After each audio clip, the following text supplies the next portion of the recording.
Asalaamaaleykum, ñu ngi leen di nuyu di leen ziar di leen béggee bu baax a baax. Ravi de vous retrouver encore une fois sur votre chaîne A2S Pro avec un immense plaisir. Continuez leen di abonné ngeen bës cloche de notification bi su ko defee bépp vidéo bu ñu dugal ngeen mën comme à temps réel. Bu leen fàtte di like vidéo bi maanaam di ko aimé di bës ci pouce bi baaraam bi day tax vidéo bi viral ba ku nekk mën cee jot.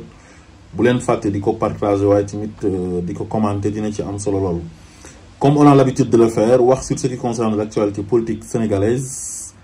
man nag dama bokk ci les défenseurs du projet, les défenseurs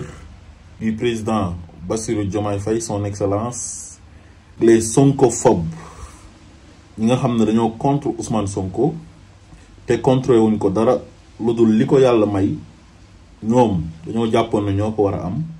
far amuñ ko. ñu soppi ko une haine viscérale envers lui mooy le guide de la révolution loolu la yàlla dogal te kenn mënu ci dara kooku mooy Seydina Ousmane Sonko mu tedd mi. donc damay ñëwaat tey ci pas gulu gulu bokk ci les imposteurs les énergumènes les trafiquants de personnalité nekk nag sonkophobe bu mag moom il fait partie des plus grands sonkophobes du Sénégal. waaw lépp lu ñëw rek buy analyser dina ci laaxaale Ousmane Sonko même sujet bi bu laalut Ousmane Sonko sax dina ko ci laaxaale te bu dee keneen la day sëgg bàyyi mu jàll. léegi nag genre pas gulu-gulu yooyu noonu nga xam ne ñoom seen xam-xam dafa màcc jëm ci wàllu ay taasu ay jógee ko Dakar dem ba Paris sol sa ay costume dem Bali maanaam moom c'est un spécialiste en ballologie moom c'est un ballologue moom. mband baal firil ñu taasukat yi lu ñuy wax comme ay toj sa vudu xawma naan sa lan muy daw moom si xam-xamam si yooyu la màcc mais moom amul xam-xam soskat la fenkat la du waxkatu dëgg. léegi nag comme lamañ bi saf na neex na chaque vendredi mu ñëw sañse takk ay veeram di jaay taar ay politiciens yu amul courage nekk ci gannaawam di ko neexal pour muy dal ci kaw Ousmane Sonko mais tant que ñun ñu ngi fi lépp loo wax dinañ ñëw faram fàcceel ko Sénégalais yi wan Sénégalais yi ne yow tu es un manipulateur bépp fen boo fi fen dinañ ñëw xamal Sénégalais yi ne yow fenkat nga soskat nga dafa am ñu nekk sa ginnaaw di la financer ngir ngay dal ci kaw Ousmane Sonko ak projet Pastef bi nga xam ne Sénégalais yi dañ see am yaakaar fal le président Bassirou Diomaye Faye 54,28% ci ndigalu le président Ousmane Sonko le guide de la révolution sénégalaise loolu la yàlla dogal kenn mënu ci tus ku mu naqari bu eboo nga dee te xam ne loolu la yàlla dogal. donc Badara Gadiaga alias Pa Gulu Gulu sos lañ ko xamee ku ko xam da ngay xam ne kii c'est un mythomane de classe exceptionnelle. vendredi ba le passé daf fay toogoon ne procès Tahirou Sarr bi Tahirou Sarr gagné na ko te loolu masul am procès of nag la Ousmane Sonko yóbbu dossier bi ñu transféré ko ci procureur temps yi Bassirou Gueye moo fa nekkoon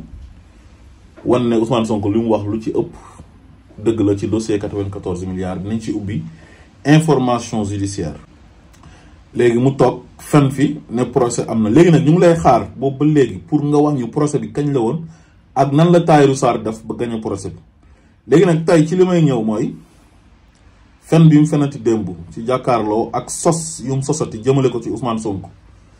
te xam nga seytaane waxul dëgg waaye yàq na ay xel comme ñoom ay yàqkat lañ ñun dañuy defar fu ñu jaar yàq fa ñun dañuy ñëw defar ko. dañ ko doon laaj ci affaire ethnicisme mu ñaawlu ko ñoom d'habitude Sonkophobie bi noonu la ñuy def de comme ay Abdoul Mbaye ak yooyu même bu Sonko tonto woon Macron bi ñuy traité ne ñun dañoo ingrat ñun africains yi waroon nañu remercier France. Abdoul Mbaye bi Sonko tontoo li mu wax mooy tontu bi rafetlu nañ ko waaye du Sonko moo ko waroon a def bu Sonko doxee ci tapis rouge mu ne Sonko warul dox ci tapis rouge bu jëlee avion présidentiel mu ne waru kaa jël. léegi nag ñoom benn élément de langage lañ bokkale ñoom ñëpp mooy di dénigrer Ousmane Sonko léegi pas gulu gulu mii di Badara Gadiaga moom loolu la def ci affaire ethnicisme bi comme jàpp nañ ci Abou Diallo jàpp ci Omar Sow te affaire mu ngi propagé wu. ku nekk di wax Ablaye Ndiaye jàppaguñ ko xaw ma moom lu tax ba léegi jàppaguñ ko ak ñeneen même faux imam boobu faux oustaz boobu saay-saay boobu di Cheikh Tidiane Ndaw wala Cheikh Ndaw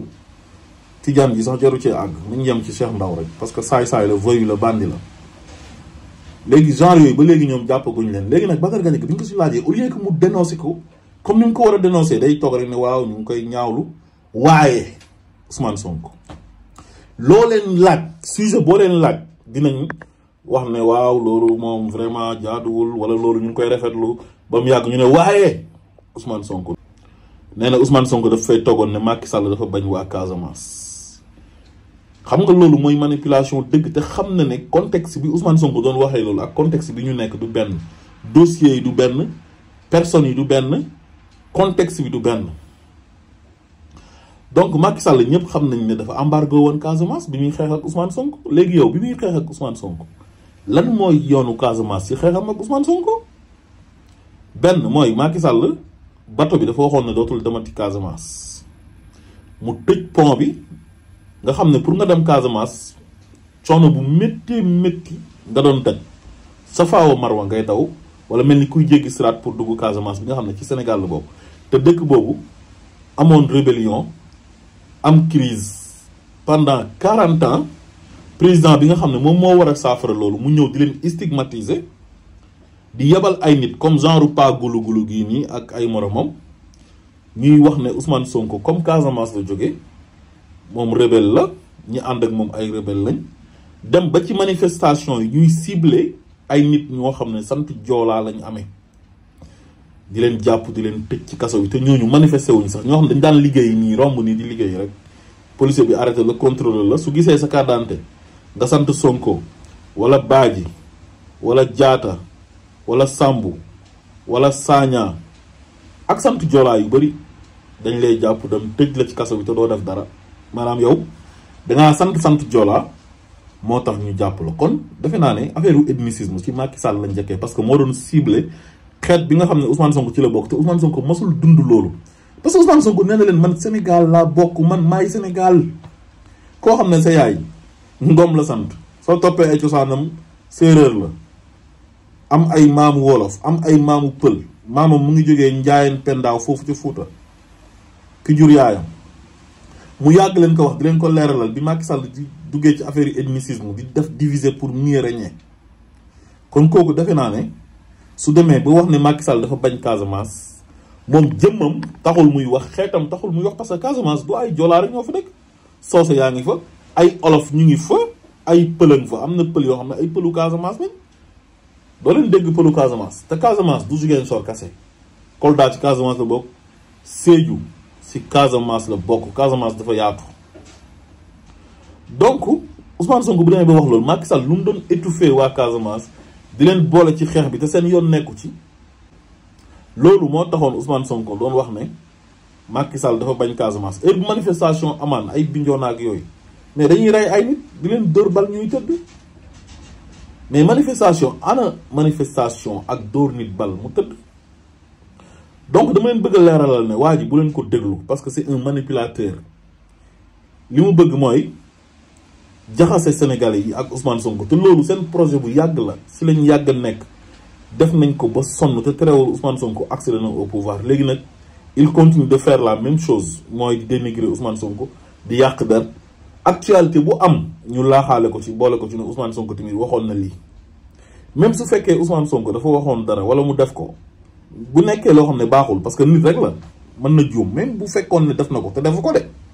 du ma wax ne mukk daf kaa def même loolu bu amoon waa léegi est-ce que dafa war a tax tamit keneen def ko nit mënoo nekk ci àdduna nga xam ne nit def na lu bon nga ne ah lu bon loolu comme nit def na ko man tamit dama kaa war a def warul demee noonu Ousmane Sonko lu tax mu doon wax ne Macky Sall bëggul Casamance population casamançaise bi la doon défendre parce que Macky Sall daf leen boole ci xeexam mook Ousmane Sonko te ñooñ seen yoon nekku ci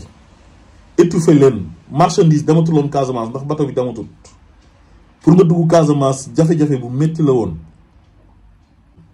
jiiñ la rebelle jiiñ la terroriste mais lan moo gën a métti yow benn région boo xam ne dañoo nekkoon ci xeex bu métti nekk ay indépendantistes ñenn ci ñoom di laaj indépendance guerre am fa ay nit ñu bëri dee ci am ay nit yu jéggi ci ay mine antipersonnel amee ci handicap ba léegi ça fait des années léegi loolu nekk loo xam ne dafa métti am ñoo xam ne seen ay village dañ ko abandonné yow nga ñëw di jël doomi dëkk boobu koo ci gis traité ko de rebelle te yow nga nekk président boo xam ne yow yaa war a fexe ba njaboote Sénégal yëpp nga aar leen wane ne ñun ñëpp benn lañ du ma stigmatiser kenn mais yow région boobu am problème nga war a lijjanti problème ba pare di yebal sa ay nit na leen jiiñ leen ñooñu ay rebelle ku dëkk Casamance ku yore sant Joola rebelle nga ba Ousmane Kabiline Diatta ñu jàpp ko ci mu ñëwoon Dakar dox ay soxlaam ñu jàpp ko na ko rebelle nga dangaa ñëwoon pour manifester si Aïssata Tall Sall ak ñoom Antoine Diome di génn di fen naan ay force occulte ay rebelle lu nekk ñu wax ko te loolu dara du ci dëgg ay fen la woon waa léegi loolu bu amee Ousmane Sonko dafa war a taxaw défendre waa Casamance comme bu ko Macky Sall tegoon waa Tamba wala mu tegoon ko waa Sine Saloum wala waa Fouta donc loolu ça n'a rien à voir ak ñu convoqué benn homme politique muy Farba Ngom parce que dafa am xaalis boo xamante ni daf ko war a dem justifier ko ay nit taxaw ci plateau ay télévisé naan waa Fouta génn leen di oo ay waa Fouta di ko jéem a ethniciser te du benn waa Fouta jotewuñ ak nguur gi dara waa Fouta kenn embargo wu leen waa Fouta kenn ciblé wu leen di leen jàpp di leen tëj mais loolu Macky Sall daf ko fi doon def te dafa leer te terewul amul sénégalais boo xam ne topp na ko ci yooyu Macky Sall tey am na benn moment boo xam ne bu sañoon Sénégal tàkk guerre ethnique am fa ndax mu mën a continuer di toog di jiite réew mi moom tous les moyens étaient bons pour mu mën a toog rek nekk président de la République donc cas yi du benn bàyyi leen manipulation bi soo demee ci prison yi tey xeet yëpp a fa fii c'est un pays de droit képp koo xam ne justice soxla na la daf lay woo nga dem uyu ji ko nekkul képp kuñ convoqué justice dañ lay tëj waaye nag bu ñu la convoqué boo defee lu jar ñu tëj la dañ lay tëj ci kaso bi comme tout le monde nul n'est au-dessus de la loi nul n'est intouchable dans ce pays il faut que ça soit clair kon Badara Gadiaga pas gulu-gulu su waxee loolu waxul dëgg dafay manipuler nañu wax ci Ali Kalaji Farba Ngom c'est un Sénégalais bu nekkoon ci nguuru Macky Sall nekkoon un homme puissant te masul yore benn ndomba tànk lu dul député maire la woon ñu gis ko mu yore ay xaalis bu bëri ñu sàccoon xaalis këram 890 millions 1 milliard bu manqué 110 millions ñu gis ko mu def ay transactions ci banque yi mook Tahirou Sarr di paasante xaalis bu tolloog 125 milliards te sentif loolu mooy seen liggéey mooy cellule nationale de traitement des informations financières loolu mooy liggéeyam mu def liggéeyam jébal ko parquet financier bi wax waa ministère de la justice pour ñu saisir assemblée nationale ñu lever immunité parlementaire Farba Ngom pour ñu yóbbu ko déglu ko su laajee ñu àtte ko su deful dara ñu bàyyi ko ngeen jël affaire bi di ko politiser ba pare genre pas gulu-gulu yi di Badara Gadiaga di toog ak ay moromam di défendre ñoo xam ne dañoo enrichiru illicitement ci ndoddu sénégalais yi am xaalis te mënuñ kaa justifier mais Farba Ngom mooy kan il se prend pour kii bay nekk milliardaire boo xam ne du entreprise bu leer nañ moo ko may donnewu ko ci ay baayam gisuñ liggéey bu muy liggéey bu tax mu war a mën a nekk milliardaire tey jii sentif bu demee ba def rapport am ba jëbal ko parquet financier mais am na fu mu ko teg ñu bëgg ko politiser Badara Gadiaga pas gulu-gulu naan ay trésor la jaar xaalis jaar trésor dafa tax mu lew yow temps yi Macky Sall tout était possible lépp possible loon boo ànd ak Macky Sall boo ànd ak moom nga rey nit nga violer nga def trafic de faux billets lépp loo mënti def daf lay protéger ay nitam jaar nañ fi façon ñaawteef bu nekk def nañ ko fi mu leen doon protéger na moom moo jël yenn dossiers yi teg ci kuddam kon pas gulu-gulu sois sérieux sois honnête nga bàyyi sa manipulation yi te xam ne mënta jàll sa classe gii nag baaxuñ ci àll baaxuñ ci kër ñoom ñooy nekk ci dëkk ay nit di sàcc di leen neexal ñuy protéger ñoo xam ne ay sàcckat lañ ñoo xam ne mënuñoo justifier seen alal te sénégalais yaa ngi sonn xiif bu ñu añee duñu reer bu ñu reeree duñu ndékki ndax nguur yu bon ñoo fi jaaroon appauvrir leen am na ñoo xam ne bu tawee surtout waa banlieue bi ak yenn ci région yi ñu ngi nekk ci inondation nekk sous les eaux di toggee ci ndox mi seen toile di yàqu ñu jëlee fa ay feebar. am na ñoo xam ne bu ñu feebaree bu ñu demee hôpital pour ñu jënd ticket 2000 problème la. am na ñoo xam ne mënuñoo faju ñu ngi war a def dialyse di rang am ñoo xam ne ñu ngi amee cancer soxla radiothérapie te yooyu yëpp dafa manqué. Nous n'avons pas un bon plateau médical digne de ce nom. Manqué nañu ay magistrats yu ñu war a former ay enseignants yu ñu war a former temps yi sax war nañ former 2000 yooyu yëpp dafa manqué woon. war a tabax ay écoles yu bëri parce que abri provisoire dafay bëri tali yu yàqu bëri nañ yooyu yëpp ñu war ko defar ci xaalisu askan wi. benn waay bu ne moom c'est le griot du président de la République ñëw nekk multimilliardaire ñu ne dañuy dem déglu ko ay sénégalais taxaw ci télé yi ne dañ koy défendre. te kooku sàcc seen alal appauvrir seen ay mbokk ñuy défendre Farba Ngom yëpp tey ñu ngi am ay mbokk yoo xam ne ñu ngi ci précarité bu métti ñoom rek déjà am na si ñoo xam ne ay pauvre lañ waaye ay miet lay Farba di jël di leen ci neexal pour ñu toog ci télé di ko défendre ak ñeneen ak ñeneen. Sénégal mooy dëkk boo xam ne lépp lu bon loo def ba mu avéré di nga gis ay nit yu taxaw di la défendre man de duma défendre mukk koo xam ne dangaa am ay milliards. te ni nga ko amee leerut moo xam sama mag nga moo xam sama rakk nga moo xam sama waajur nga moo xam lu ma mënti bokk ak yow su fekkee dangaa jël xaalisu Sénégalais yi te ni nga ko amee jaarul ci yoon justice soxla la wax dëgg yàlla damay bàyyi justice mu def liggéeyam. waaw li ngeen bëgg a tëkkale loolu du benn Ousmane Sonko xaajul bay nekk moroomu Farba Ngom ci wàllu envergure nationale et international. Ousmane Sonko ni mu mel personnalité politique boobu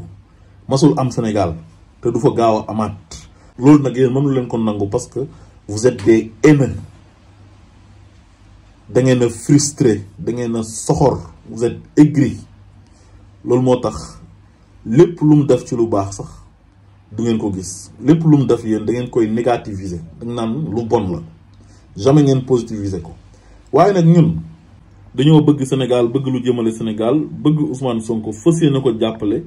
moog le président Bassirou Diomaye Faye son excellence pour ñu jëmale Sénégal kanam lépp lu ngeen fi yàq lépp lu ngeen fi toj dinañ ñëw tabaxaat ko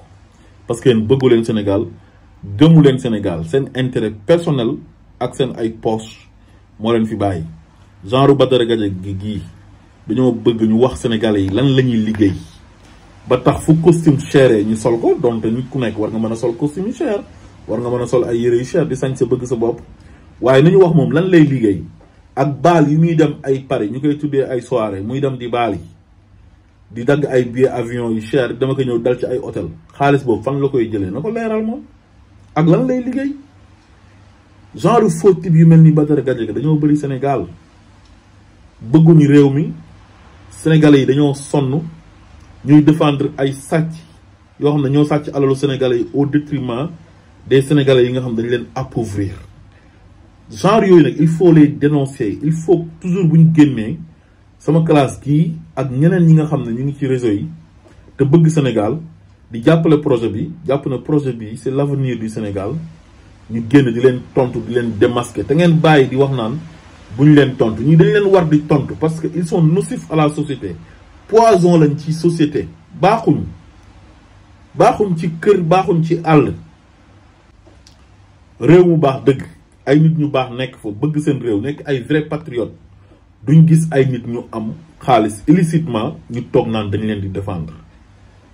xaalis boo koy am dafa am yoon boo ko war a amee tey jii 125 milliards yooyu bu jaaroon ci compte Serigne Mboup ñu ne parquet financier bi oo na ko